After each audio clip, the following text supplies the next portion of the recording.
On vous souhaite la bienvenue à ériclatour.com. Ces temps-ci, on parle beaucoup du 350e anniversaire de Saint-Jean-sur-Richelieu. Ça nous permet aussi un certain retour en arrière. Et quelqu'un s'est déjà posé la question, à quoi ressemblaient les habitudes de vie des Joannais et des Joannaises entre 1880 et 1930? Il s'agit de l'auteur Jean Godette.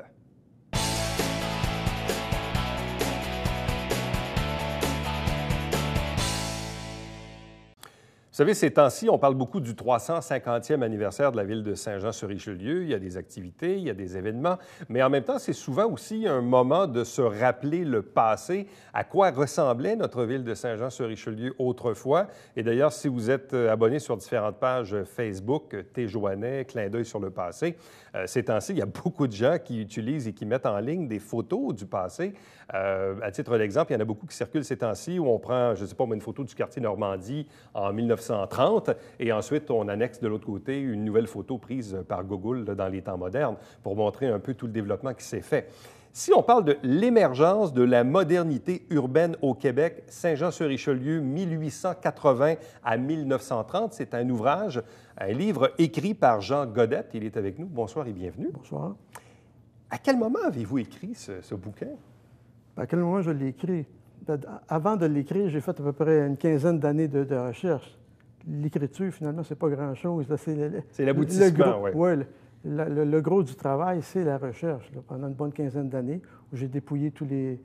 En fin de compte, j'ai lu tous les journaux de Saint-Jean, tout le franco-canadien, tout le Canada français, de 1860 à 1944. Là. Aïe, aïe, aïe. Ah oui. J'ai tout lu ça, mais seulement les nouvelles de Saint-Jean. Je ne lisais pas les nouvelles internationales ou les nouvelles fédérales. Bon, mais toutes les nouvelles de Saint-Jean, j'ai tout lu ça. Bon. Expliquez-nous un peu votre leitmotiv, parce que, bon, vous êtes natif de Drummondville, mais vous avez de la famille qui est originaire de Saint-Jean-sur-Richelieu. C'est ça, c'est parce qu'au début, moi, j'ai commencé à faire des recherches généalogiques vers l'âge de 20 ans. Puis mes ascendants immédiats, les 3-4 en haut de moi, c'était des Joannais, nés à Saint-Jean ou qui avaient vécu à Saint-Jean.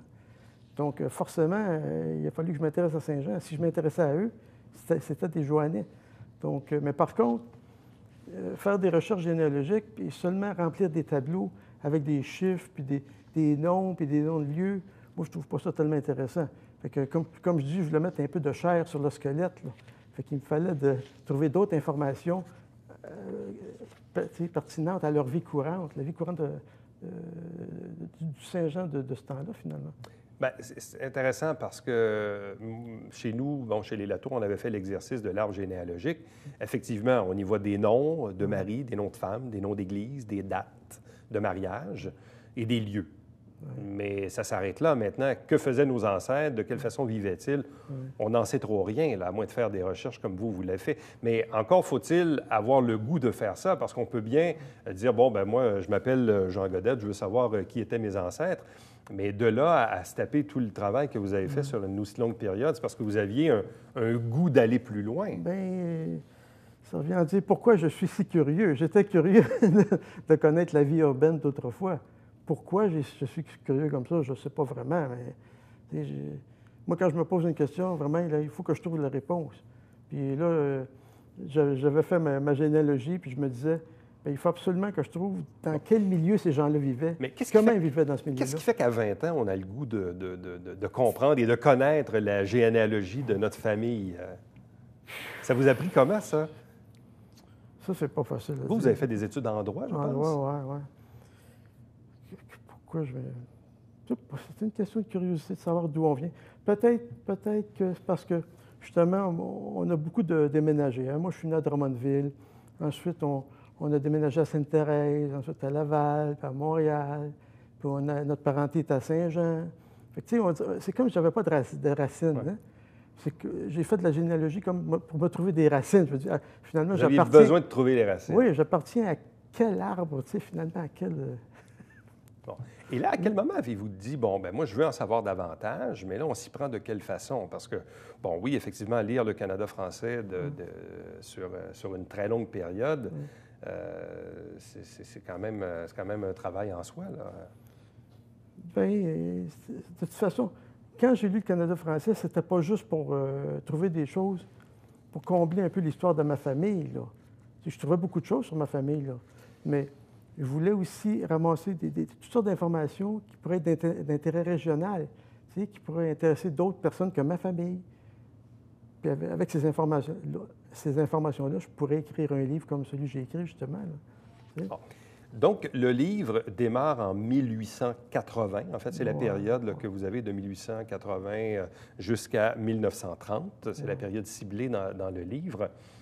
Le Saint-Jean-sur-Richelieu de 1880, il ressemblait à quoi? Oh mon Dieu. Bien, c'est parce que du début à la fin, là, de 1880 à 1930, on voit comme une transition d'une localité qui est presque rurale. Ça ressemble à la campagne, même si c'est une ville. Mais il y a beaucoup d'éléments ruraux, tu sais, comme il y a beaucoup d'animaux en ville. Les gens, dans leur cour, ils gardent une vache, ils gardent des poules, des porcs, tu sais, en pleine ville. C'est vraiment une ville parce que à côté de ça, il y a des manufactures, il y a toute une classe ouvrière. Il faut appeler ça une ville. Puis avec les institutions importantes, les institutions de la douane, les postes, l'hôpital. Donc, c'est vraiment une ville, mais il y a toutes sortes d'éléments de campagne là-dedans qui persistent. Là. C'est des chemins en terre, puis surtout, on pense surtout aux animaux, mais il y a aussi les gens qui se font beaucoup des jardins potagers dans leur cours. Tu sais, c'est des pratiques qu'ils avaient gardées de la campagne parce que les nouveaux Joannais, ils étaient de très récentes origines rurales. Hein? Donc, ils n'avaient pas oublié leur vie rurale, eux autres, là, même s'ils arrivaient à la ville. Donc, on est dans une ville, Oui. mais avec un fond très, très, très, très, très rural. Oui, mais ça va... C'est une mutation Mais c'est une constante. mutation, c'est une transformation, bon, parce que, bon, évidemment, dans les industries, on peut parler de la Singer, évidemment, qui est un morceau important, ou ce que nos ancêtres appelaient la Coticelli, mais qui était en fait la Corticelli. Là. Il existe une usine semblable, je pense, dans la région de Quaticook ou en Estrie, quelque chose comme ça. Mais donc, il y avait des industries où il y avait des travailleurs qui n'avaient pas de voiture, qui se rendaient au boulot avec leur boîte à lunch. C'était ça. Là, Bien, ça c'était un peu la preuve là, que c'était une ville. Parce que des fois, on se demande, est-ce que c'était juste un gros village de campagne ou c'était une ville? Mais quand on a vraiment une classe ouvrière qui travaille en manufacture, on a affaire à une ville. Là, tu sais? Malgré le fait qu'il y a des voisins qui ont des poules puis des cochons. Puis, tu sais? En tout cas, moi, c'est mon critère à moi, c'est quand il y a de l'industrie, il y a du commerce en grand, beaucoup de services, puis il y a des gens qui ne produisent rien pour eux-mêmes. Là. Ils ne produisent pas des légumes, puis ils ne produisent pas de la viande. Ils vont juste travailler à la manufacture pour avoir leur salaire. À ce moment-là, on a affaire à une ville. Est-ce qu'il y avait des guerres de clochers à l'époque? Oh, il y en a... Bien, c'est-à-dire... C'était surtout la même séparation qu'on pouvait voir au fédéral ou au provincial, les rouges et les bleus. Hein. On ne sait pas trop pourquoi ils étaient rouges, pourquoi ils étaient bleus. C'est dur de savoir pourquoi telle famille détestait l'autre depuis quelques générations. C'est sûr qu'il y en avait, mais c'est de savoir pourquoi exactement tu n'aimes pas l'autre. Ça, c'est pas tout à fait... À une certaine clair, époque, là. on disait, notamment entre les citoyens de Saint-Jean et de ceux d'Iberville, de l'autre côté de la rivière, les Saineux et les Limoneux, il y avait même des animosités, des rivalités à l'époque, et qu'on en ressent des fois encore des petites affaires là, qui restent. Bien sûr, des fois, il y en a qui voyaient très mal le fait qu'un Joannais allait commencer à sortir avec une fille d'Iberville, tu sais, ou vice-versa, des choses dans ce genre-là. Mais c'était, moi, j'ai jamais trouvé ça tellement sérieux, ces chicanes-là, parce que c'est basé sur pas grand-chose de concret. C'est pourquoi ils se détestent, en réalité. Peut-être qu'ils s'en souviennent même pas, eux autres. Eux autres même, hein, ça vient des grands-pères puis des arrière-grands-pères. C'est dans les traditions. Ouais. Bon, il y a le pont, le pont Gouin, qui, à une certaine époque, les gens devaient même payer un droit de passage pour le traverser. C'est quand même assez surréaliste de penser ça aujourd'hui. C'est le pont Jones. Le pont Jones. Oui, mais d'ailleurs, je sais que même du côté d'Iberville, la fromagerie avait nommé un fromage le Péningouin en souvenir du penny qu'on donnait pour traverser le pont Jones, le pont Blanc, peu importe comment on l'appelait. C'est ça. C'était pas le pont Gouin, quand ils l'ont bâti En 1917, 1916-17, lui, ça a été un pont libre, sans péage. Mais avant? Avant celui-là, il y avait le pont Jones, qui était dans le prolongement de la rue Saint-Charles. Ouais. Tandis que Gouin est dans le prolongement de la rue Saint-Jacques. Mais le pont Jones, il a fallu payer pendant, je sais pas, de 1826 à 1916. Ils ont fait une fortune, les propriétaires de ça.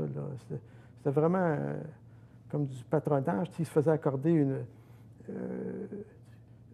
accorder comme une loi spéciale là, qui leur permettait de bâtir un pont puis d'en ramasser tous les revenus. Puis même les propriétaires de ce pont-là, finalement, ils sont retournés vivre en Angleterre. Il y avait seulement un agent d'affaires ici qui ramassait l'argent. Tu sais. C'était tout. Ben, On s'est fait avoir un peu. Puis c'était tellement en mauvais état. Moi, j'ai vu des cas là, sur le pont Jones. Une personne marchait sur le pont Jones, là, puis renfoncée, passée de bord en bord du pont, là, du tablier. Elle s'est retenue juste par les bras, sans ça, là, elle tombait dans l'eau. Tu sais, Donc, un pont en mauvais état et en ouais. plus, on chargeait les gens pour le traverser. Oui. Quel était aussi l'impact politique de l'époque? Parce qu'on parle beaucoup ces temps-ci, je sais que le député Turcotte veut rendre hommage à Félix Gabriel Marchand, là, qui a un pont, un parc, plein de trucs, mais le député milite pour avoir un monument à côté de son bureau, qui est un bureau de notaire, qui est à côté de l'hôtel de ville, d'ailleurs, bâtiment qui a été racheté par la municipalité. Tout l'impact de cet homme qui était un des fondateurs du Canada français, qui a siégé à la commission scolaire, chambre de commerce, et fondateur de la chambre de commerce, chambre des notaires, député, premier ministre pendant 3 ans, mort en fonction au début du siècle. Donc, l'impact politique du personnage Félix Gabriel Marchand, est-ce qu'on s'en souvient suffisamment aujourd'hui ou pas assez? Ça n'a pas été l'un des premiers ministres marquants du Québec. Ouais. Hein? C'est pour ça qu'on l'a pas mal oublié. Mais d'un autre côté, tout indique que c'est un homme bon et honnête. Il n'y a pas de raison de ne pas se glorifier de l'avoir eu comme premier ministre. Là. Parce que Saint-Jean était une petite ville de 4000 habitants là, dans ce temps-là. Dans le temps, quand Marchand est devenu premier ministre, une petite ville de 4000 habitants, il n'y a pas beaucoup de villes de 4000 habitants là, qui pouvaient s'honorer d'avoir un premier ministre. Mais le problème avec Marchand, c'est que son gros projet, c'est de mettre sur pied un ministère de l'instruction publique, maintenant qu'on appelle le ministère de l'Éducation. Hein. Bon, mais ça a échoué. Fait que son gros projet a échoué. C'est un peu ça qu'on a tendance à se rappeler. Mais quand même, il n'a pas juste fait ça. Là. Il a quand même toujours il a géré la province pendant 3 ans. Puis, c'était pas une crapule. Là. On n'a pas d'affaire à en avoir honte puis à l'oublier. Sauf que, dans le fond, son règne a été mis dans l'ombre parce qu'il y a eu d'autres personnages politiques à l'époque qui ont probablement ressorti du lot. Bien, comme Mercier.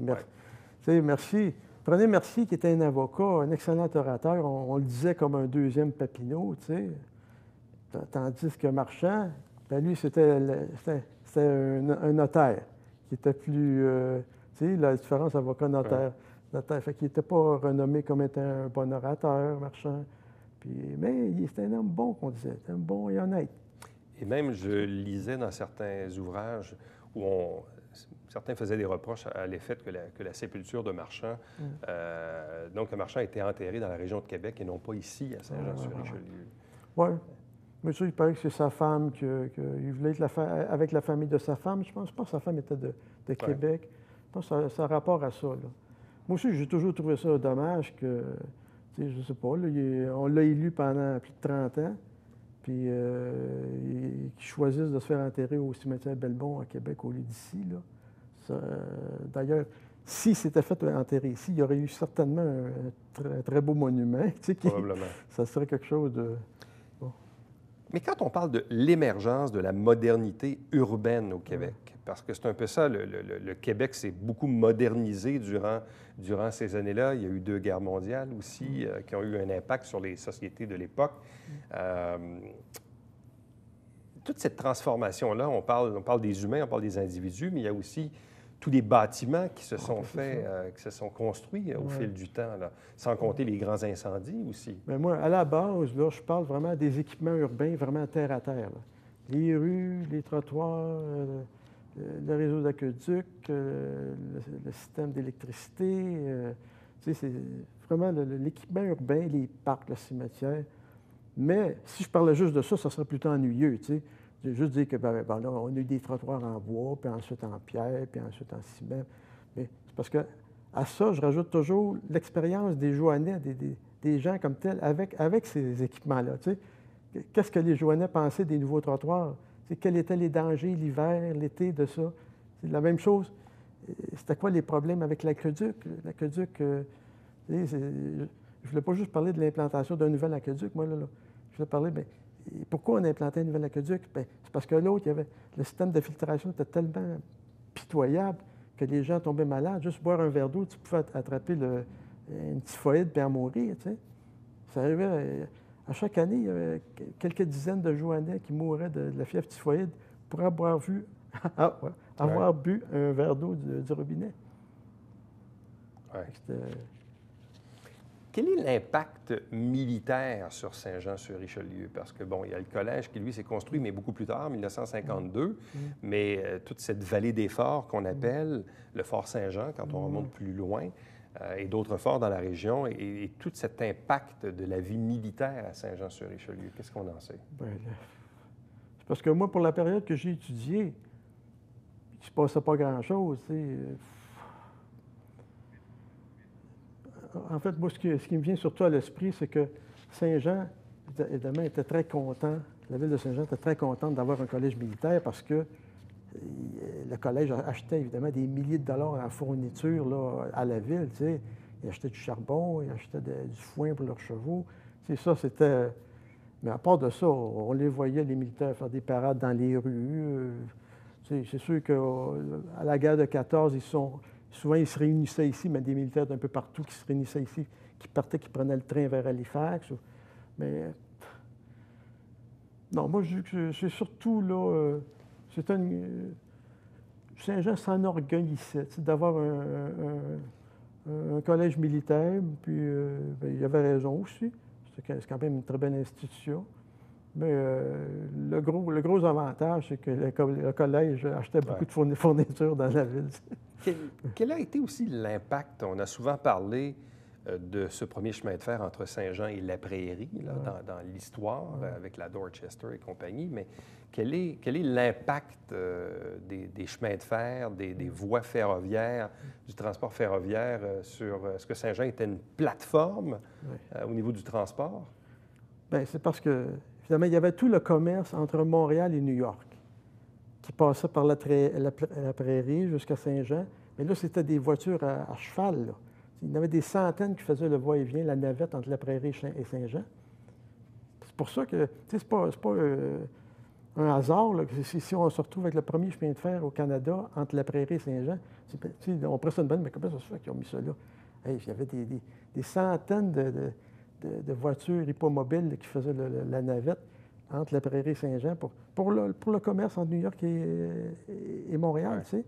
Fait que c'est pour ça qu'ils ont décidé de faire le premier chemin de fer-là. C'était vraiment... C'était pas juste pour voir, pour le fun, pour essayer, pour voir si ça pouvait fonctionner, là, un chemin de fer. C'était vraiment utile là, pour remplacer toutes ces charrettes-là qui faisaient le transport. Et l'impact de la voie maritime navigable du Richelieu et de cette construction du canal. Les gens regardent ça aujourd'hui entre Saint-Jean et Chambly, là, 18 km, le canal de Chambly. Mais c'est un canal qui a été creusé au pic et à la pelle avec des chevaux et des hommes là, sur une très, très, très, très longue période. Mais ça, en premier, c'était pas tout à fait une bonne chose pour Saint-Jean, parce que si Saint-Jean s'est développé, c'est parce que les navires qui venaient du sud étaient obligés d'arrêter à Saint-Jean à cause des rapides. En bas, là, ouais. Ils étaient obligés d'arrêter à Saint-Jean, puis là, de décharger. Ça faisait de l'activité de débardage, d'entreposage, puis les gens avaient besoin de restauration, puis d'hôtellerie, puis tout ça. Mais là, avec l'ouverture du canal, les bateaux pouvaient passer tout droit devant Saint-Jean. Là, tu sais. Fait que, à première vue, c'était pas une si bonne chose que ça, mais Saint-Jean s'en est remis parce que, tu sais, Saint-Jean devenait une espèce de plaque tournante comme ça. Là, on pouvait s'en servir nous-mêmes, les manufacturiers de Saint-Jean pouvaient se servir du canal puis pour chipper ça vers le nord, là, grâce au canal. Puis Non, mais tu sais, on a pu s'en servir nous-mêmes. Pour ça que Saint-Jean n'a quand même pas... Mais ça, c'est un bout d'histoire qu'on oublie beaucoup parce que même nous, ici, à la télé, on a rénové le bâtiment dans lequel nous sommes assis tous les deux. Mais ce qu'on nous dit, c'est que l'endroit où on est assis en ce moment, c'était le port avec le débardage et tout ça. Là. Donc, c'est sûr que si demain matin, on se met à creuser 50 pieds dans le sol, on va peut-être trouver des trucs. Là. On est assis sur un ancien port qui était hyper important à l'époque. Oui, je comprends. Parce que même de 1865 à 1915, il y a eu un consulat américain à Saint-Jean. Un consulat américain. Juste pour vous dire à quel point le commerce entre les États-Unis et le Canada est important, puis via Saint-Jean, tu sais. Qu'est-ce que vous retenez de toutes ces lectures du Canada français là, sur une assez longue période là, que vous avez consultées? Je comprends que vous avez regardé que les nouvelles locales, mais qu'est-ce qui vous a marqué dans cette lecture de l'actualité johannaise du temps? C'est une question vaste, ça. Est-ce qu'il y a des nouvelles à l'époque qui étaient particulières, des débats particuliers? Avec des politiciens. C'est parce qu'on va répéter ce qu'on a dit tout à l'heure. Moi, ce qui m'a vraiment marqué, c'est l'eau. Les gens buvaient de l'eau polluée, carrément. C'est avant qu'on pour vous, l'installation de l'aqueduc fut un enjeu majeur de l'époque. Les gens, c'est pas tout le monde qui attrapait la fièvre typhoïde, mais ceux qui l'avaient, ils étaient malades comme des chiens, puis il y avait à peu près 6 à 7 des gens qui l'avaient qui en mouraient carrément. Parce que l'aqueduc a été installé au début du 20e siècle, parce que de mémoire, lorsqu'on a rénové la 5e avenue à Iberville et qu'on a creusé, l'aqueduc d'origine était en bois. C'était des billots de bois. Bien, il y a eu un premier aqueduc, là, je pense que c'est en 1876, ici à Saint-Jean, avec Louis Moller, tout ça. Mais de toute façon, le nouvel aqueduc, là, où on a vraiment cessé de boire de l'eau polluée, c'est en 1919 qui a été mis en circulation. Celui dans le parc Laurier. Là. Il en reste un petit bout. Là. Il reste un petit bout là, du parc, le parc Laurier. Non, mais ils ont agrandi le bâtiment. Là. Et ils ont creusé pour les réserves là, dans le sous-sol. Ça, c'est vraiment à partir de ce moment-là qu'on a pu boire de l'eau vraiment filtrée, avec vraiment un traitement antimicrobien. Avant, il n'y avait aucun traitement antimicrobien. On buvait l'eau de la rivière comme ça, là. Et qu'est-ce que vous avez appris sur vos propres ancêtres qui étaient originaires de Saint-Jean-sur-Richelieu? Je parlais de ceux de Saint-Jean ou ceux qui étaient avant de Saint-Jean? Ceux qui ont habité à Saint-Jean-sur-Richelieu? Bien, c'était d'abord, c'était des ouvriers spécialisés qui travaillaient dans l'industrie de la poterie. Fait que mais il y a beaucoup d'ouvriers qui n'étaient pas spécialisés, hein, juste des journaliers. Puis, au moins, il y avait un métier, tu sais. Puis, ils travaillaient fort, puis il y en a qui mouraient même de leur métier, comme mon arrière-grand-père Victor Godette, à force de travailler dans sa poterie. Il y avait certaines opérations qui dégageaient beaucoup de poussière, puis attraper ce qu'on appelait dans ce temps-là la maladie du potier, là. Mais c'est du silicose. Silicose, oui. C'est de respirer des poussières de silice. Il en est mort. Il est mort de son travail. Votre livre a été publié en 2011? 2011, oui. Aux éditions du Septentrion. Ouais. C'est un livre d'ailleurs qui est toujours disponible. Vous pouvez d'ailleurs vous le procurer soit par la poste ou en ligne en format PDF là, pour les gens qui veulent l'avoir en mode électronique. Donc, évidemment, là, on est dans l'ère des festivités du 350e anniversaire. C'est un peu pour ça que votre livre ressort du lot. Là. Il nous a été proposé par un téléspectateur qui nous a dit, bon, invitez Jean Godette. Il a déjà écrit un truc qui est intéressant, qui nous donne un autre regard sur le passé de Saint-Jean-sur-Richelieu. Bien, moi, c'est un livre un peu original parce que, comme je ne sais pas si c'était vous, je disais ça, c'est pas un livre universitaire, dans le sens que c'est pas une thèse de doctorat ou un mémoire de maîtrise. Là, souvent, les jeunes font ça. Là. Bien, les jeunes, ils ont 20 ans. Là. Puis ça, c'est de l'histoire vraiment orthodoxe, là, conformiste. Mais moi, je ne vais pas me conformer à ça. Je ramassais des anecdotes amusantes. Ah ouais, je mettais ça dans mon livre, puis des faits divers. C'est vraiment que c'était significatif, que ça voulait dire quelque chose. Là, je ne me gênais pas. Si ça avait été une thèse de maîtrise, je n'aurais pas mis des anecdotes comme ça. Mais là, pourquoi? Peut-être faire ça. Non, mais ils disent, les historiens vont dire des anecdotes, ça ne fait pas sérieux. Moi, je me trouve assez sérieux. Là. Je pense que ça. Alors, l'émergence de la modernité urbaine au Québec, Saint-Jean-sur-Richelieu, 1880 à 1930, aux éditions Septentrion, par Jean Godette. Donc, si vous désirez en apprendre davantage sur le Saint-Jean-sur-Richelieu de cette époque, donc c'est un bon ouvrage à vous procurer. Bien, merci beaucoup. C'est fort intéressant. Merci. Restez avec nous. Au retour, on vous présente le Babillard quotidien.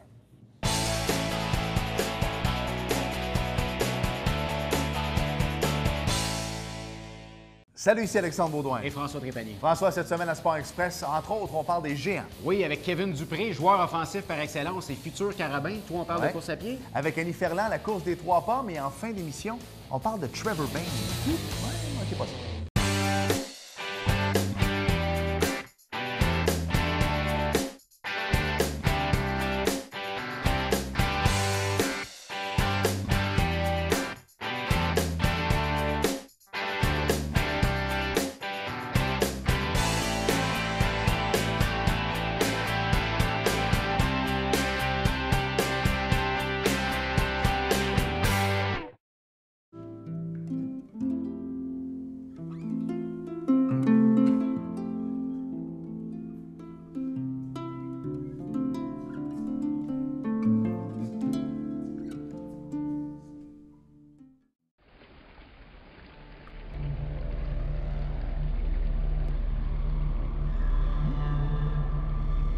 Télévision du Haut-Richelieu.